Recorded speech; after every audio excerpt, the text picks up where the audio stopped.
Earth's Last Days, The Invasion। अध्याय 66 अजीब खून। छोटा शटल गुंबदनुमा शहर के लैंडिंग पैड पर उतरा। खिड़की से सीरन ने देखा कि चिकित्सक कॉल प्लेटफॉर्म के किनारे पर इंतजार कर रहा था, शटल के उतरने की प्रक्रिया को देख रहा था और सीरन के शटल से बाहर निकलने का इंतजार कर रहा था ताकि वह उस लड़की का इलाज कर सके। उसके हाथ में एक स्कैनर था। सह पायलट ने, जिसने मेडिक कॉल को फोन किया था, उसे सूचित किया कि उसकी हालत बेहद गंभीर है और उसे केवल हड्डियों का ढांचा बताया जिस पर चमड़ी खिंची हुई है। यह वर्णन सटीक था। उसकी हालत देखकर ही उसे डर लग रहा था कि वह शायद बच न पाए। सीरन शटल का दरवाजा खुलने का इंतजार कर रहा था ताकि वह बाहर निकल सके। डर और चिंता उसे घेर रही थी और वह लगातार अपनी बाहों में अपनी साथी को देख रहा था। उसकी सांसें उथली थीं, उसकी धड़कन धीमी थी। हर गुजरते पल के साथ सीरन अपनी साथी के लिए और भी चिंतित होता जा रहा था। उसे पता था कि अब उसके जीवन के कुछ ही पल बचे हैं। शटल के छोटे से केबिन में दरवाजा खुलने की सरसराहट गूंज उठी, फिर रैंप नीचे उतरा। रैंप के जमीन पर पहुंचने से पहले ही सीरान उसके सबसे निचले पायदान पर पहुंच गया था। उसे लगभग 1 फुट नीचे उतरना पड़ा। उसे अपनी साथी को जल्दी से चिकित्सक के पास ले जाना था। उसकी हालत तेजी से बिगड़ रही थी। चिकित्सक कॉल अपना स्कैनर लेकर दौड़ा और सीरन की बाहों में मौजूद लड़की को स्कैन किया। कॉल ने देखा कि लड़की को देखते ही उसका चेहरा पीला पड़ गया और स्कैन के बाद तो और भी पीला पड़ गया। मेरे पीछे आओ। मैं यहां उसकी मदद नहीं कर सकता, उसने कहा, फिर मुड़कर मेडिकल क्लिनिक की ओर चल पड़ा। सीरन उसके पीछे पीछे चल रहा था। दोनों गलियों में भागते हुए अपनी मंजिल की ओर बढ़ रहे थे। क्लिनिक जाते समय उनके रास्ते में आने वाले लोग उन्हें जगह देने के लिए एक तरफ हट गए। वे जिस तेजी से मेडिकल क्लिनिक की ओर भागे, उससे उनकी बेचैनी साफ झलक रही थी। चिकित्सक कॉल और सीरन के चेहरे के भावों से पता चल रहा था कि स्थिति बेहद गंभीर है। क्लिनिक पहुंचते ही दरवाजा आसानी से खुल गया और चिकित्सक कॉल तेजी से अपनी अलमारी की ओर बढ़े और कुछ अजीब से दिखने वाले उपकरण निकाले। सीरन को चिकित्सा प्रक्रियाओं के बारे में कुछ भी नहीं पता था, इसलिए वह समझ नहीं पा रहा था कि वह क्या देख रहा है और न ही वह चिकित्सक कॉल को टोकना चाहता था। सीरन जानता था कि हर पल कीमती है। उसे जांच की मेज पर लिटाओ, चिकित्सक कॉल ने आदेश दिया और जल्दी से अपने उपकरण बिस्तर के बगल में रखी छोटी मेज पर रख दिए। वह अभी भी तेजी से काम कर रहा था, स्पष्ट रूप से उसका इलाज शुरू करने की जल्दी में था। सीरन ने आदेश का पालन किया। उसने कुछ नहीं कहा, वह बस देखता रहा, चिकित्सक के काम में बाधा डालने की कोशिश करता रहा। वह नहीं चाहता था कि उसकी अधीरता चिकित्सक के काम में रुकावट डाले, जिससे उसकी साथी की जान जा सकती थी। कॉल ने झटपट उसके दुबले शरीर को चादर से ढक दिया और फिर कई ट्यूबें लगा दीं, एक उसकी नस में, दूसरी उसके गले में। चिकित्सक कॉल को काम करते देख सीरन का चेहरा पीला पड़ गया। वह तेजी से काम कर रहा था, एक पल भी नहीं रुक रहा था। इससे सीरन समझ गया कि स्थिति बेहद गंभीर है। उसका डर और बढ़ गया। जैसे ही चिकित्सक कॉल ने चिकनाई लगी नली को लड़की के मुंह में और गले में डाला, लड़की का दम घुटने लगा और वह सांस लेने के लिए संघर्ष करने लगी। तुम क्या कर रही हो? सीरन ने अपनी साथी को तड़पते हुए देखकर गुस्से से कहा। उसे यह सब देखना अच्छा नहीं लग रहा था। यह बहुत ही दखलंदाजी भरा और दर्दनाक था। अपने काम में जरा भी रुकावट डाले बिना चिकित्सक कॉल ने बिना कोई जवाब दिए तेजी से सीरन के गले में लगी नलियों से जुड़े उपकरण में एक दूधिया रंग की थैली जोड़ दी, फिर उसकी नस में लगी नली में एक पारदर्शी थैली जोड़ दी। सब कुछ सेट हो जाने पर उन्होंने दोनों पर लगे लाल स्विच को दबा दिया। मशीनों के काम करते ही एक हल्की सी भिनभिनाहट सुनाई दी। नलियों के जरिए सीरन देख सकती थी कि कॉल द्वारा लगाई गई नलियों के माध्यम से थैलियों में भरा तरल पदार्थ धीरे धीरे उसके शरीर में जा रहा है। तुम क्या कर रहे हो? सीरन ने फिर पूछा, उसकी आवाज चिंता से भरी हुई थी। जैसे जैसे तरल पदार्थ उसके साथी के शरीर में प्रवाहित होता गया, मशीन की भनभनाहट जारी रही। कॉल ने उसकी नाक में सांस लेने वाला यंत्र लगाया और दूसरा स्विच दबाकर उसे ऑक्सीजन दी। जब सब कुछ ठीक हो गया और लड़की को इलाज के लिए जरूरी सभी चिकित्सा उपकरणों से जोड़ दिया गया, तब जाकर वह रुका और एक गहरी सांस ली। चिकित्सक कॉल ने सीरन की ओर देखा। उन्होंने समझाया, एक में फीडिंग ट्यूब लगी है, दूसरे से उसे पानी पिलाया जा रहा है। उसे सांस लेने के लिए ऑक्सीजन की जरूरत है, इसीलिए उसके साथ ब्रीदर लगाया गया है। मुझे लगता है कि भोजन और पानी से वह ठीक हो जाएगी। आपकी साथी बहुत भूखी है। उसे पोषक तत्वों की जरूरत है। भोजन में एक घोल मिलाया गया है जिससे वह जल्दी पच जाएगी। साथ ही एक दवा भी है जिससे वह कुछ ही घंटों में, शायद उससे भी कम समय में, ठीक हो जाएगी। यह दवा बड़े जानवरों के लिए बनी है, इसलिए इसका असर जल्दी हो सकता है। अगर घोल अपना काम कर गया, तो बैग खाली होने तक उसके वाइटल्स स्थिर हो जाने चाहिए। सीरन ने सिर हिलाया और देखा कि चिकित्सक कॉल ने अपना स्कैनर दोबारा निकाला। स्कैनर को सिर से पैर तक घुमाते हुए उसने छोटी स्क्रीन को देखा और इंतजार किया। जैसे जैसे तरल पदार्थ से भरी थैलियां खाली होती गईं, मशीन की हल्की गूंज जारी रही। स्कैनर से अचानक बीप की आवाज आई। क्या है? सीरन ने चिंता से पूछा। उसे समझ नहीं आ रहा था कि बीप का क्या मतलब है। अपने साथी के लिए उसकी चिंता बाकी सब चीजों पर हावी हो गई थी। कॉल ने स्कैनर की जांच की और फिर कुछ बटन दबाए, उसके बाद सीरन की ओर देखा। उसके स्वास्थ्य में सुधार हो रहा है। दवा? भोजन और पानी का असर दिख रहा है। उसकी सांस लेने की प्रक्रिया भी काफी बेहतर है। सीरन ने सिर हिलाया, उसे राहत मिली। वह कुछ बोल नहीं सका और कॉल को अपने साथी के साथ काम करते हुए देखता रहा। समय धीरे धीरे बीत रहा था। ऐसा लग रहा था जैसे कई घंटे बीत गए हों, लेकिन वास्तव में 1 घंटे से भी कम समय बीता था। स्कैनर से फिर तेज आवाज आई। कॉल ने आवाज बंद की और लड़की को दोबारा स्कैन किया। कॉल ने माथे पर शिकन डाली। मुझे उसके खून का नमूना लेना होगा, उसने सीरन से कहा। मैं तुम्हारी अनुमति के बिना ऐसा नहीं कर सकता क्योंकि वह तुम्हारी साथी है। सीरन ने अपने साथी से नजरें उठाकर चिकित्सक कॉल की ओर देखा। आपको उसके खून का नमूना क्यों चाहिए? क्या हुआ है? उसकी आवाज में घबराहट साफ झलक रही थी। मेरे स्कैनर से कुछ अजीब रीडिंग आ रही है। इसका संबंध उसके खून में किसी चीज से है। मुझे सैंपल लेना होगा ताकि यह सुनिश्चित हो सके कि यह कोई गंभीर समस्या तो नहीं है, डॉक्टर कॉल ने बताया। उसकी हालत को देखते हुए मैं इंतजार नहीं कर सकता। अगर कोई संक्रमण है तो उसका शरीर उससे लड़ने के लिए उतना मजबूत नहीं है। सीरन ने दृढ़ता से सहमति में सिर हिलाया और कॉल को उसका खून लेने की अनुमति दे दी। उसे यह पसंद नहीं था, लेकिन कॉल के बारे में वह जितना जानता था, उस पर उसे भरोसा था। वह जानता था कि वैद्य कॉल उसकी इस हालत में उसका खून तभी लेगा जब उसे सचमुच इसकी जरूरत महसूस होगी। चिकित्सक कॉल ने हाथ बढ़ाकर एक खाली इंजेक्टर उठाया। इंजेक्टर की सेटिंग को बदलकर उसे रक्त लेने के लिए सेट किया, न कि उसमें मौजूद पदार्थ देने के लिए। फिर उसने इंजेक्टर को लड़की की नस में लगाया और उसका रक्त निकाल लिया। सीरन के देखते ही देखते कॉल ने इंजेक्टर को एक मशीन में लगाया, जिससे रक्त इंजेक्टर से निकलकर परीक्षण उपकरण में चला गया। मशीन चालू होते ही उसने उसके परिणाम आने का इंतजार किया। कुछ मिनटों बाद एक बीप की आवाज आई, जिससे पता चला कि परीक्षण पूरा हो गया है। चिकित्सक कॉल ने स्क्रीन पर देखा। मुस्कुराते हुए वह सीरन की ओर मुड़ा। तुम्हारे साथी में ज़ोंबी जहर के प्रति प्रतिरोधक क्षमता है। हम इसके प्रसार को रोकने के लिए एक टीका खोज सकते हैं, उसने उत्साह से कहा। उसके मन में यह अच्छी खबर थी। अगर वह टीका बना लेता तो ज़ोंबी के हमले, खरोंच या काटने से प्रभावित लोग संक्रमित नहीं होते। तुम्हें उसके खून की और जरूरत तो नहीं है ना? सीरन का गला रुंध गया। वह अपनी साथी को किसी भी तरह की दर्दनाक प्रक्रिया से गुजारना नहीं चाहता था। वह पहले ही बहुत कुछ झेल चुकी थी और इस समय वह बहुत नाजुक थी। वह नहीं चाहता था कि उसे चिकित्सा विभाग के लिए टीका विकसित करने हेतु एक प्रयोगशाला का चूहा बना दिया जाए। यह सोचकर ही उसे डर लग रहा था। चिकित्सक कॉल मुस्कुराए। मैं इस नमूने का उपयोग परीक्षण उपकरण में कर सकता हूं। मुझे नहीं लगता कि मुझे इससे अधिक की आवश्यकता होगी। सीरन ने राहत भरी सांस लेते हुए सिर हिलाया। वह कब तक इतनी ठीक हो जाएगी कि उसे घर ले जाया जा सके? कॉल लड़की के पास गए और अपने मेडिकल स्कैनर से आखिरी बार उसकी जांच की, लेकिन लड़की ने कोई जवाब नहीं दिया।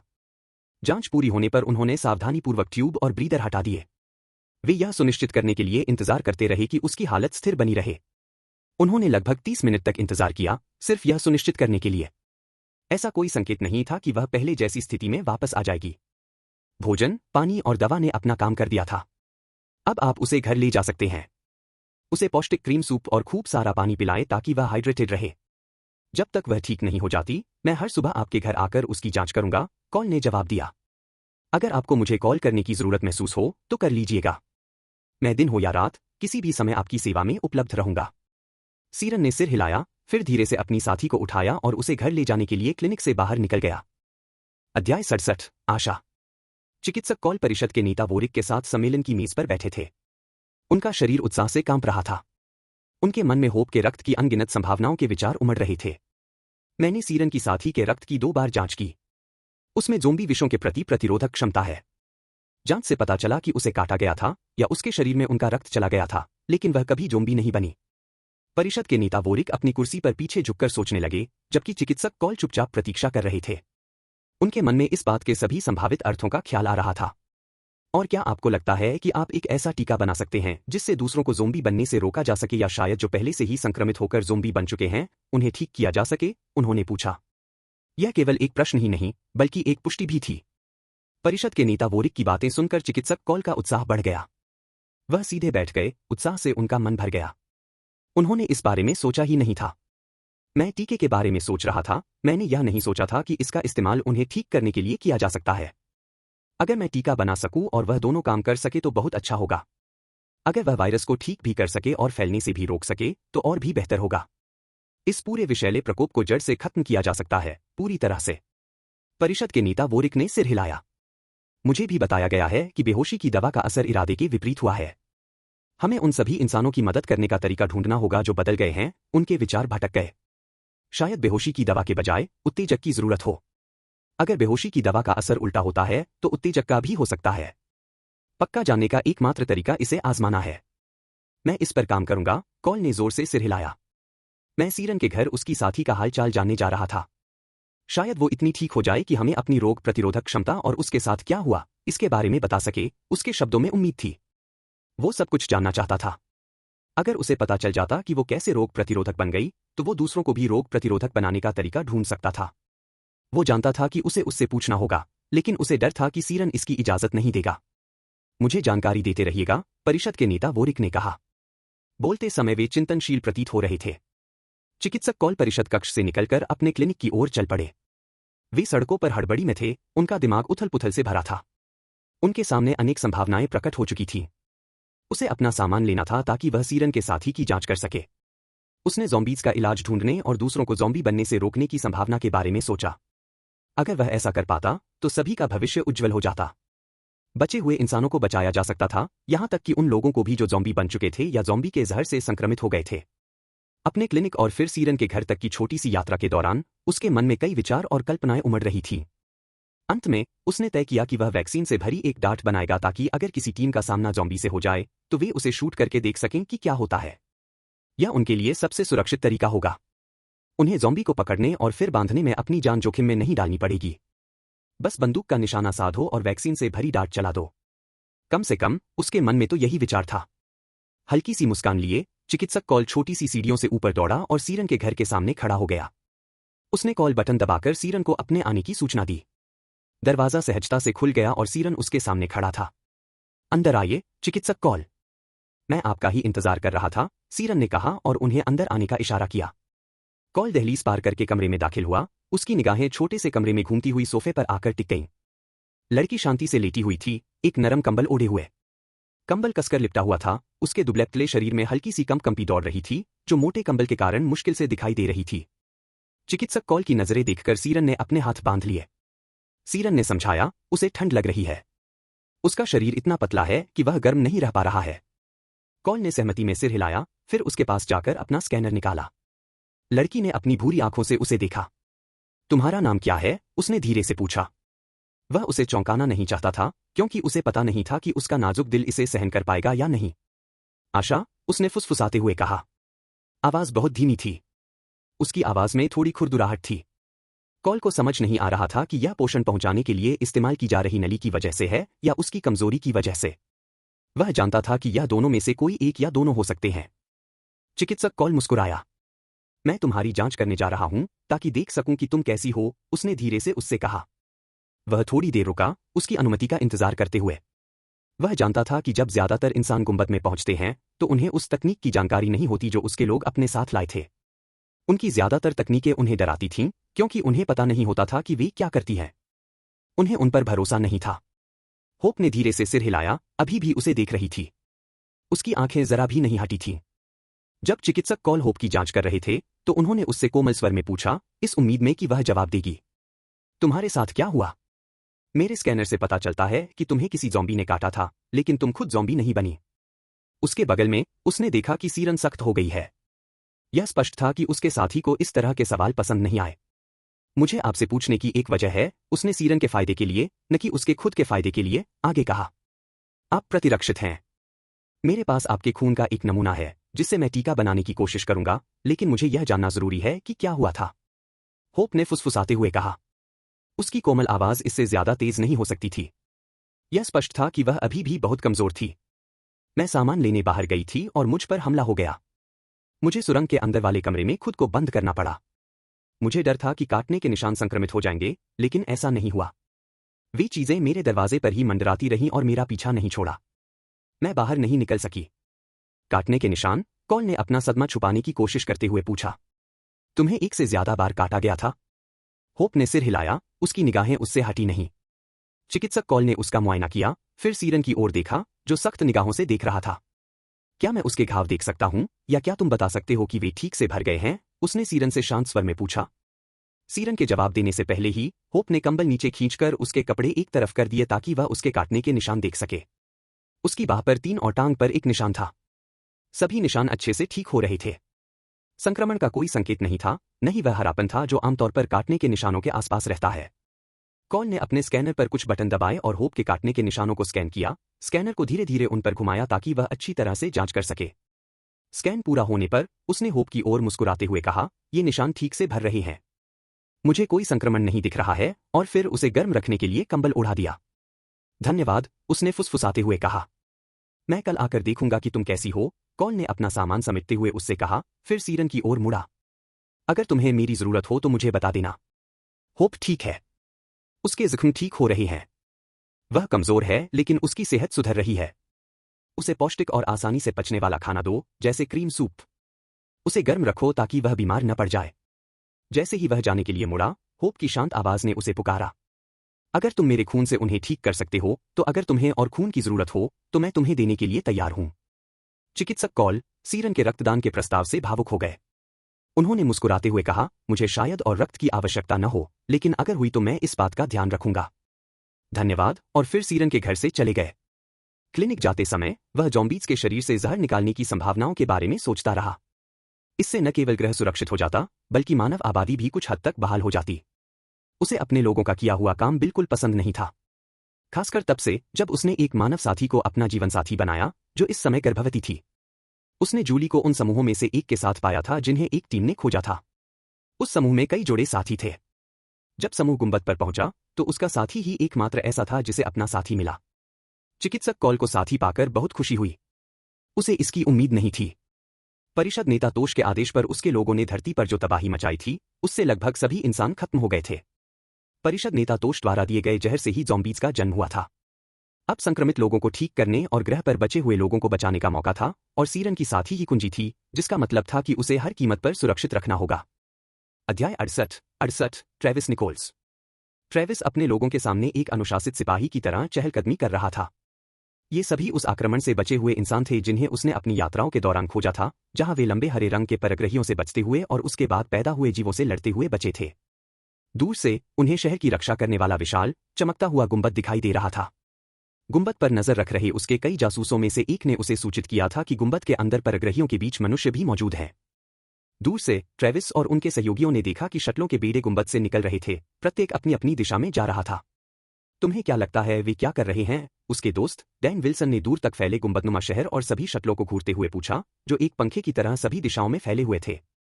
ट्रेविस ने झुंझलाहट से दांत पीसते हुए कहा, मुझे नहीं पता वे क्या कर रहे हैं। मुझे परवाह नहीं। यह धरती पर एकमात्र ऐसी जगह है जहां हमें उनके रहने का पता है। हमें उन्हें नष्ट करना होगा इससे पहले कि और भी यहां आ जाए, उसने थूकते हुए कहा। धरती के हर शहर को तबाह करने वाले उन एलियंस के प्रति उसकी नफरत साफ झलक रही थी। इसे छिपाने का कोई तरीका नहीं था। साशा कहाँ है? ट्रेविस ने गुस्से से पूछा। वह हमेशा उस पर नजर रखता था। उसके पीछे से एक आवाज आई, जो करीब आती जा रही थी। मैं यही हूं, ट्रेविस। आज सुबह सुबह तुम इतने चिड़चिड़े क्यों हो? उसने व्यंग्य से पूछा। उसके लिए इतना जल्दी गुस्सा करना ठीक नहीं था। ऐसा नहीं था कि वह हमेशा से ऐसा नहीं था, क्योंकि वह हमेशा ऐसा ही रहता था। बस सुबह के समय यह छिपा रहता था। नाश्ते के बाद यह आमतौर पर बाहर आ जाता था। ट्रेविस ने पीछे मुड़कर अपने दोस्त साशा की ओर देखा। साशा उस दिन से उसके साथ काम कर रही थी जब उसने उसे एक सुरंग में कुछ अजीब जीवों से लड़ते हुए पाया था। उसके एक जासूस ने उसे बताया था कि एलियंस और जो इंसान उनसे जुड़ गए थे, वे उन्हें ज़ॉम्बी कहते थे। उसे मानना पड़ा कि यह वर्णन सटीक था। अगर वे आपको काट लें, तो आप ज़ॉम्बी बन जाते हैं। वह कई दिनों से गुंबद पर नजर रख रहा था।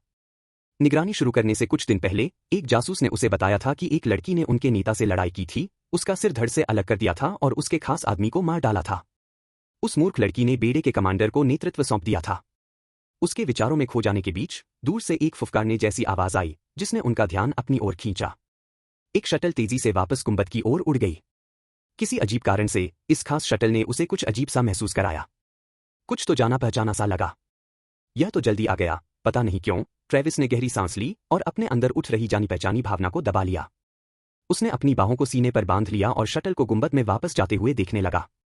उसमें कुछ अत्यावश्यकता सी महसूस हो रही थी। अपना वायरलेस रेडियो निकालते हुए उसने अपने जासूस को फोन किया, जो कुछ दिन पहले ही गुंबद के अंदर पहुंच गया था।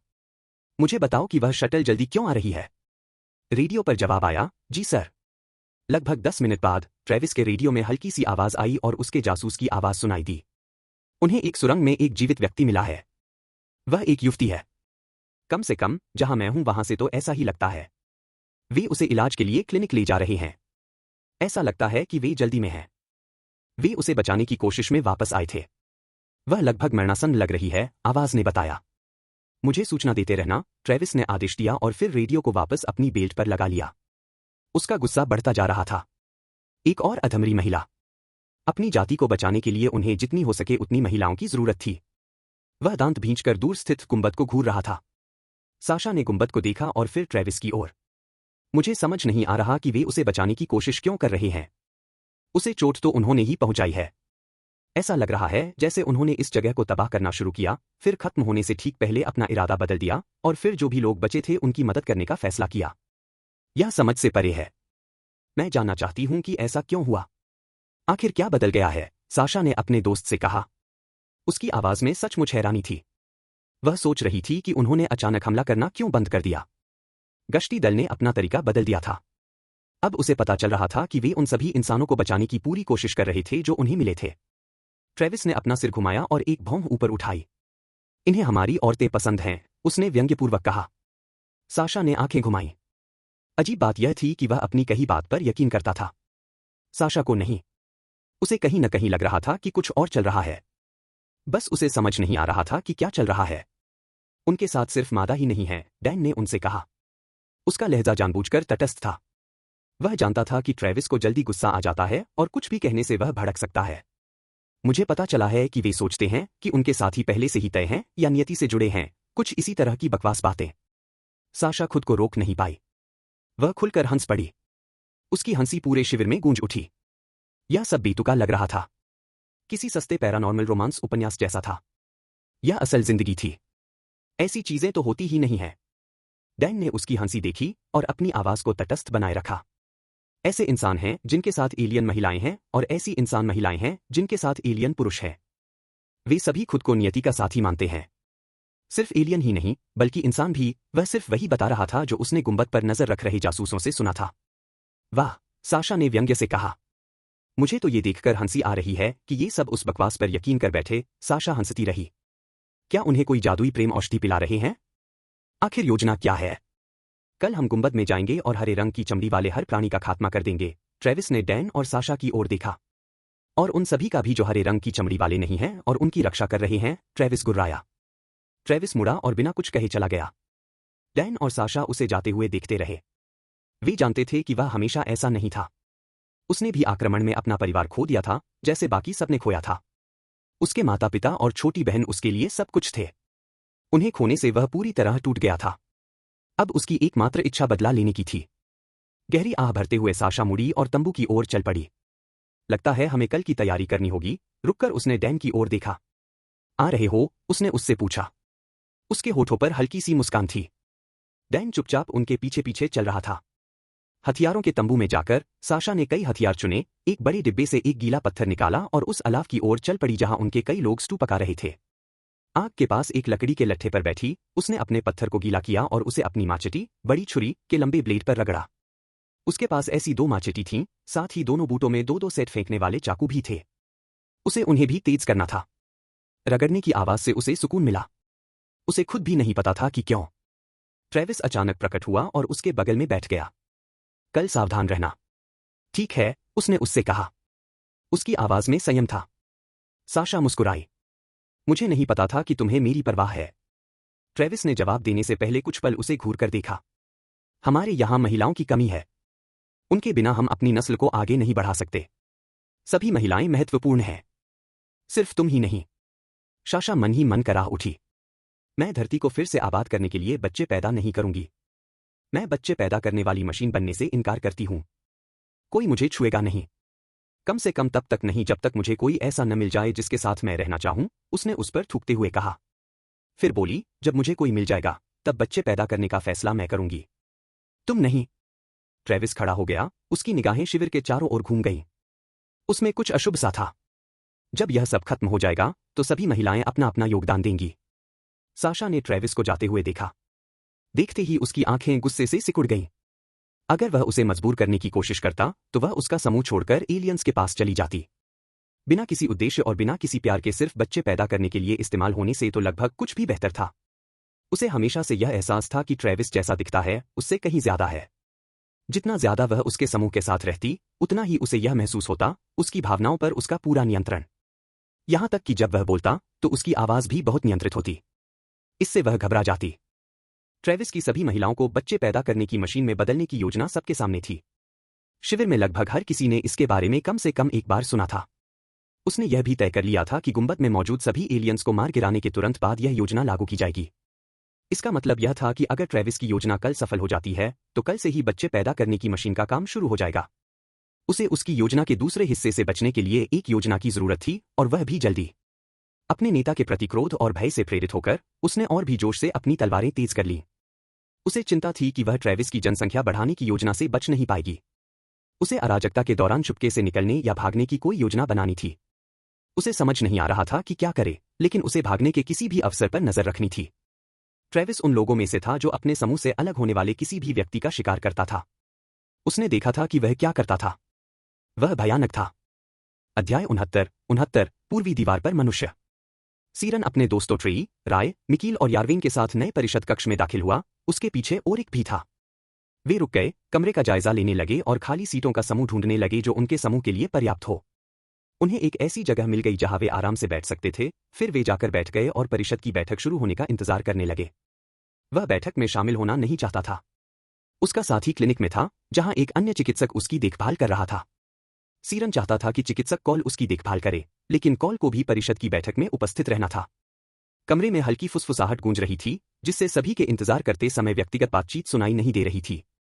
कमरे के एक छोर पर एक लंबी मेज थी जो कमरे की पूरी लंबाई में फैली हुई थी, और उसके सामने कुर्सियों की एक लंबी कतार थी जो दर्शकों की ओर मुख किए हुए थी। ठीक बीच में परिषद के नेता वोरिक अपनी साथी एलिस के साथ बैठे थे।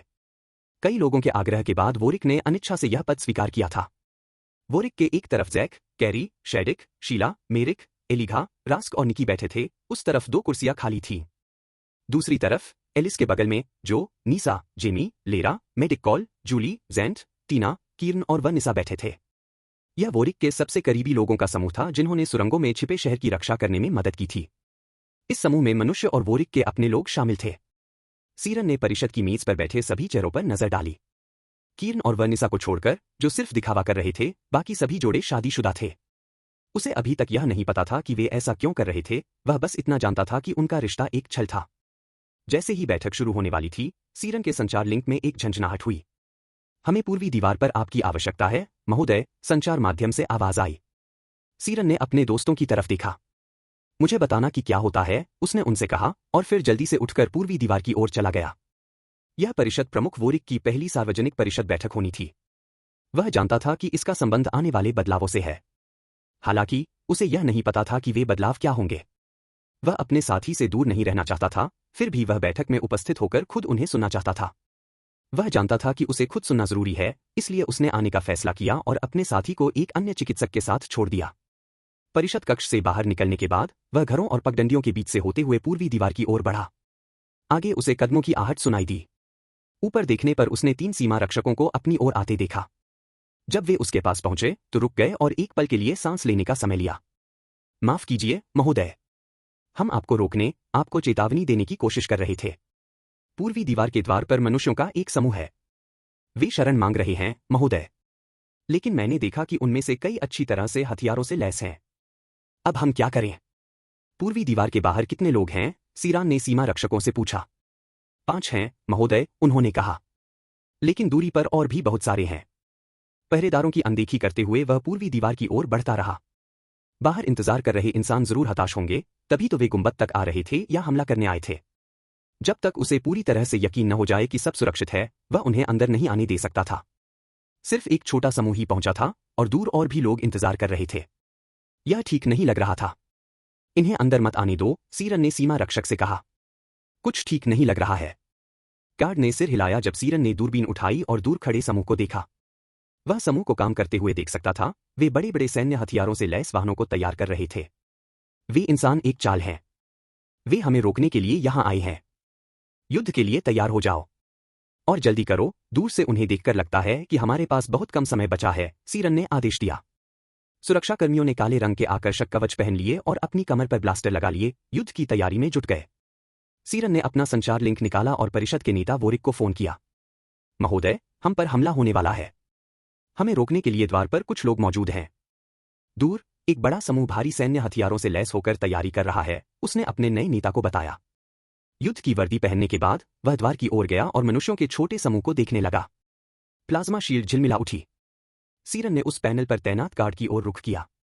सर, ढाल को और मजबूत कर दिया गया है, उन्होंने समझाया। सीरन ने सिर हिलाया। सुनिश्चित करो कि यह जितना मजबूत हो सकता है उतना मजबूत हो। ये ढालें प्लाज्मा गन और ब्लास्टर के लिए बनी हैं। उनके हथियार विस्फोटकों से भरे ठोस कनस्तर होते हैं। उसने अपने कंट्रोल पैनल पर कई बटन दबाए और गुंबद झिलमिला उठा। पूर्ण क्षमता है, महोदय, गार्ड ने कहा। सीरन ने गार्ड को सिर हिलाकर इशारा किया और दूर खड़े उस समूह को देखता रहा जो युद्ध की तैयारी कर रहा था। अपने संचार माध्यम का उपयोग करते हुए सीरन ने गुंबद के चारों ओर स्थित प्रत्येक स्टेशन को फोन किया। दूर से आ रहे खतरे पर नजर रखें। हम पर हमला होने वाला है, उसने चेतावनी दी। एक एक करके सभी सुरक्षा चौकियों ने जवाब दिया। और कोई समूह नहीं था, ऐसा प्रतीत हुआ कि यही एकमात्र समूह था। सीरन कोई जोखिम नहीं लेना चाहता था, इसलिए उसने सभी सुरक्षा चौकियों को सतर्क रहने का आदेश दिया। सिर्फ इसलिए कि वे उन्हें देख नहीं सकते, इसका मतलब यह नहीं है कि वे वहां नहीं है। वह उस चौकी पर खड़ा था जहां मनुष्यों का समूह शरण की गुहार लगाते हुए प्रतीक्षा कर रहा था। उनके पीछे दूर से धूल उड़ रही थी क्योंकि बड़ा समूह गुंबद की ओर बढ़ रहा था। उसके पीछे वैन, रास्क और उसके सभी 5 दोस्त आ गए। ट्रेई ने उससे पूछा, क्या हमें अभी तक पता चला है कि क्या हो रहा है? बाकी सबने उसे अपनी ओर से बोलने दिया। आह भरते हुए सीरन ने सिर हिलाया। मेरा अनुमान है कि यह समूह या तो हमें रोकने के लिए या गुंबद में घुसकर हमारी रक्षा करने की क्षमता में बाधा डालने के लिए एक छलावा था।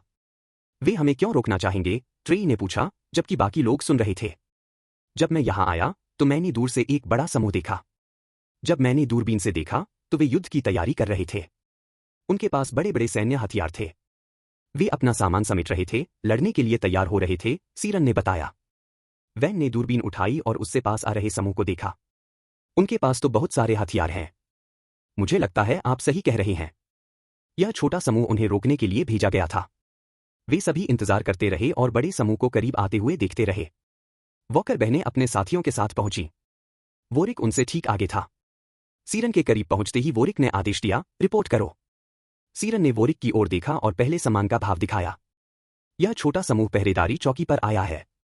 इनमें से कई भारी हथियारों से लैस हैं। यहां आते समय मैंने दूर कुछ हलचल देखी। जब मैंने दूरबीन से उस क्षेत्र को देखा तो मुझे पता चला कि यह एक बहुत बड़ा समूह है जो युद्ध की तैयारी कर रहा है। उनके पास भारी तोपें हैं। मैंने ढालों को पूरी शक्ति पर चालू करने का आदेश दिया है क्योंकि गुंबद प्लाज्मा हथियारों और विस्फोटकों के लिए बना है। उनके हथियार बहुत मजबूत हैं, उसने समझाया। जब तक हमें उनके इरादों का पक्का पता नहीं चल जाता, मैंने मनुष्यों के इस समूह को अंदर आने की अनुमति नहीं दी। तुमने अच्छा किया। हो सकता है वे हमें हमले की तैयारी करने से रोकने के लिए यहां आए हों, या फिर उनका इरादा अंदर आकर हमारी तैयारी में बाधा डालना या हमारे जवाबी हमले को नाकाम करना हो, वोरिक ने शांत भाव से कहा। वोरिक वैन की ओर मुड़ा। मैं भी युद्ध की तैयारी में जुट रहा हूं। संचार लिंक पर मुझे जानकारी देते रहना। मुझे ज्यादा देर नहीं लगेगी। वैन ने सिर हिलाया। जी सर। मानव सेना को गुंबद तक पहुंचने में केवल 10 मिनट और लगे। जैसे ही वे पहुंचे, छोटा समूह तितर बितर हो गया और उनका इंतजार कर रहे वाहनों में बैठ गया। नेतृत्व करने वाला व्यक्ति चिड़चिड़ा लग रहा था क्योंकि उसने सबसे पहले पूर्वी दीवार के सुरक्षा स्टेशन पर भेजे गए अपने लोगों पर नजर डाली, क्योंकि उसकी योजना विफल हो गई थी कि वह देरी करे या तोड़फोड़ करे। उसकी निगाहें पहरेदारी चौकी की ओर घूमी, गुस्से से उसकी आंखें सिकुड़ गईं और उसने देखा कि एक छोटा समूह बाहर निकला और हमलावरों का सामना किया। उनके नेता के पीछे खड़ी लड़की ने एलिघा और निकी की ओर सीधे देखा, दोनों ही हथियारों से लैस थीं। संभव था कि उनके पास कुछ और हथियार हों जो दिखाई न दे रहे हों। आखिर वे दोनों ही हथियारों की विशेषज्ञ थीं। लड़की ने उन्हें घृणा भरी नजरों से देखा। तुम दोनों अपनी जाति के गद्दार हो, वह चिल्लाई। अपने चारों ओर देखो। इन्होंने सब कुछ नष्ट कर दिया है। निकी आगे बढ़ी, उसकी बहन उससे कुछ ही कदम पीछे थी। पारखी नजर से देखा जाए तो वे दोनों एक दूसरे को अपनी छोटी छोटी लाठियां खींचने के लिए पर्याप्त जगह दे रही थी। निकी ने ही बोलना शुरू किया, जिसने यह आदेश दिया था, वह मर चुका है। मुझे पता है क्योंकि मैंने उसे खुद मारा है। निकी की ओर मुंह करके खड़ी लड़की ने अपने सामने मौजूद भीड़ पर नजर डाली। ज्यादातर अजनबी थे। उसकी नजर वैन पर आकर रुकी। वह हंफ उठी, फिर दांत पीसते हुए निकी की ओर मुड़ी। उसने आदेश दिया होगा, लेकिन तुम्हारे नए नेता ने उस आदेश का पालन किया। एक बुरा, अनैतिक कानून नहीं होता। उसे मना कर देना चाहिए था, वह चिल्लाती रही। उसका चेहरा पीला पड़ गया था, मानो वह अपनी भावनाओं से लड़ रही हो। लड़की आगे बढ़ी और अपनी माचटी, बड़ी छुरी, निकाली। इससे पहले कि वह उसे पूरी तरह से अपने हाथ में पकड़ पाती और फैला पाती, उसे एक खंजर के वार से कई फीट पीछे धकेल दिया गया, जो सीधे उसके सीने पर, दिल के पास लगा। वैन दौड़कर उसके पास पहुंची और जमीन पर गिरने से पहले ही उसे पकड़ लिया। इस घटना के सदमे से सब लोग थम गए, लेकिन बस एक पल के लिए, फिर अफरातफरी मच गई। अध्याय 70 युद्ध। वैन ने लड़की को अपनी बाहों में उठा लिया, आसपास हो रही लड़ाई को अनसुना करते हुए। वह गुंबद की ओर भागा, उसे डर था कि समय पर उसका इलाज नहीं हो पाएगा। चिकित्सक, उसने घबराहट भरी आवाज में चिल्लाया। अपनी साथी को युद्ध के बीच में पाना ठीक नहीं था। उसे डर था कि निकी के वार से उसकी मौत हो गई होगी। वह जानता था कि उसे चिकित्सक के पास ले जाना होगा, और जल्दी। गुंबद के द्वार के ठीक बाहर इंतजार करते हुए बहनों के धारदार डंडों के खुलने की भयावह आवाज पूरे इलाके में गूंज उठी। इससे वह कांप उठा। उसने चुनौती के दौरान भी यह आवाज सुनी थी। उसे ठीक से पता नहीं था कि क्यों, लेकिन इस आवाज ने उसे डरा दिया था। जब वह गुंबद के द्वार पर प्रतीक्षा कर रहा था, तभी वोरिक उसके सामने आ गया। उसने शांत स्वर में कहा, अगर तुमने उसे गुंबद के अंदर जाने दिया, तो हम खतरे में पड़ जाएंगे। सर, वैन ने मुश्किल से कहा। वह मेरी साथी है, उसकी आवाज कांप रही थी, उसे इलाज करवाना बेहद जरूरी था। परिषद के नेता वोरिक ने आह भरी, उनके चेहरे पर समझदारी के भाव झलक रहे थे। आप भारी सुरक्षा के साथ जाएंगे, और चिकित्सक उसके कपड़े और हथियार उतरवाकर उसे गाउन पहना देगा। यही मेरी शर्त है। वैन ने सिर हिलाकर कहा, जी सर। मैं समझ गया। उसे थोड़ी राहत मिली। उसे अभी भी उसे मेडिकल वार्ड तक ले जाना था। हालांकि वह सिर्फ आधी गली की दूरी पर था, फिर भी वह जगह बहुत दूर लग रही थी। 4 गार्ड उसके पास आए और दोनों ओर से उसे घेरते हुए क्लिनिक तक ले गए। वहां पहुंचकर चिकित्सक ने जल्दी से अपने कपड़े उतार दिए और अपने हथियार एक अलमारी में सुरक्षित रख दिए, सिवाय उस हथियार के जो उसकी छाती में लगा था। चिकित्सक ने बताया कि अभी खंजर निकालना सुरक्षित नहीं है, क्योंकि इससे अत्यधिक रक्तस्राव हो सकता है और उसकी मृत्यु हो सकती है। वैन ने सिर हिलाया। यह खंजर निकी का है, उसने शांत स्वर में कहा। वह जानता था कि उसका निशाना अचूक था। उसे यह सोचना पड़ा कि क्या निकी ने उस लड़की और उसके बीच जो कुछ हुआ था, उसे देखा था। अगर उसने देखा भी था, तो सिर्फ यह सुनिश्चित करने के लिए कि उसके लोग हस्तक्षेप किए बिना वह लड़ाई जारी नहीं रख सकती। हालांकि वह निश्चित नहीं था। सावधानीपूर्वक पुनर्जागरण काल के अंतर्वस्त्रों से मिलते जुलते एक लंबे गाउन को उस पर रखा गया, लेकिन खंजर के आसपास के क्षेत्र को खुला छोड़ दिया गया ताकि समय मिलने पर उसे हटाया जा सके और उस क्षेत्र को साफ किया जा सके। चिकित्सक ने एक इंजेक्शन यंत्र निकाला और झटपट उसे इंजेक्शन लगा दिया। उसकी थोड़ी खुली आंखें बंद हो गईं और वह तुरंत बेहोश हो गई। इंजेक्शन यंत्र में मौजूद तरल पदार्थ एक शक्तिशाली बेहोशी की दवा थी, जो सीरम निकाले जाने तक व्यक्ति को बेहोश रखती थी। तब तक उसके होश में आने की कोई संभावना नहीं थी। वैन के पास देखने और इंतजार करने के अलावा और कोई चारा नहीं था। वैन का संचार लिंक बंद हो गया। हमें आपकी यहां तुरंत जरूरत है, परिषद के नेता वोरिक ने संचार लिंक के जरिए आदेश दिया। चिकित्सक ने उसकी ओर देखा। उसने बताया, जब तक हम उसे बेहोशी की हालत से बाहर नहीं निकाल लेते, वह बेहोश ही रहेगी। जी सर, वैन ने संचार लिंक के जरिए वोरिक से कहा। फिर बाहर जाने से पहले उसने चिकित्सक की ओर मुड़कर कहा, अगर वह मर गई, तो मैं तुम्हें मार डालूंगा। चिकित्सक ने उसकी बात अनसुनी कर दी और अपना काम जारी रखा। मरीज के साथी द्वारा उसके साथी की मृत्यु होने पर धमकी देना आम बात थी। वह इससे अभ्यस्त था। वैन वापस ईस्ट गार्ड स्टेशन की ओर चल पड़ा, जहां लड़ाई चल रही थी। जब वह वहां पहुंचा, तो दोनों बहनों ने अधिकांश सैनिकों को घेर लिया था। दोपहर की धूप में उनकी धारदार लाठियां चमक रही थीं। वोरिक और कई सैनिकों ने हमलावरों के सैन्य हथियारों को निष्क्रिय कर दिया था, क्योंकि वे उन्हें रोकने की कोशिश करने वालों से जूझ रहे थे। नेता ने वैन को लड़ते हुए देखा, उसने दांत पीसते हुए बंदूक निकाली और निशाना साधा। वह कहाँ है? साशा कहाँ है? उस व्यक्ति ने गुस्से से आंखें फोड़ते हुए पूछा। वैन ने अपनी ओर तनी हुई बंदूक को नजरअंदाज करने की पूरी कोशिश करते हुए उस आदमी की तरफ देखा। साशा, अगर यह वही लड़की है जिसे मैं अंदर ले गया था, तो वह उस डॉक्टर के साथ है जो उसका इलाज कर रहा है, उसने गुर्राते हुए कहा। अगर तुम यहां झगड़ा करने नहीं आए होते तो यह सब कभी नहीं होता। जब वे पहुंचे तो अपने नेता के सबसे करीब खड़ा एक योद्धा उसके पास गया और उसे सिर से पैर तक देखा, फिर अपने नेता की ओर देखा। मुझे लगता है कि वह उसका साथी है। वे अपने साथियों की बहुत रक्षा करते हैं। यह वाला साशा की रक्षा कर रहा है। मैं देख सकता हूं। अरे डैन, तुम भी तो इस बकवास पर यकीन कर रहे हो, नेता ने अपने दोस्त से कहा। उसके शब्दों में क्रोध और व्यंग्य का मिश्रण था। ऐसा भाव केवल एक मनोरोगी ही दिखा सकता था। ट्रेविस, उसने अपनी आवाज को तटस्थ रखते हुए कहना शुरू किया। जब हम पहली बार वहां पहुंचे, तो मैंने देखा कि वे एक दूसरे को कैसे देख रहे थे, जिस पल उनकी नजरें मिली। यह स्पष्ट था कि वे दोनों अपने बीच के किसी भी बंधन को महसूस कर रहे थे। दोनों ही। मैंने यह भी देखा कि साशा इसे नजरअंदाज करने की कोशिश कर रही थी, अपने गुस्से को इस पर हावी होने दे रही थी। लेकिन यह बंधन मजबूत था। वह परेशान थी। मुझे लगता है कि जिस बंधन की वे बात करते हैं, वह सच्चा है।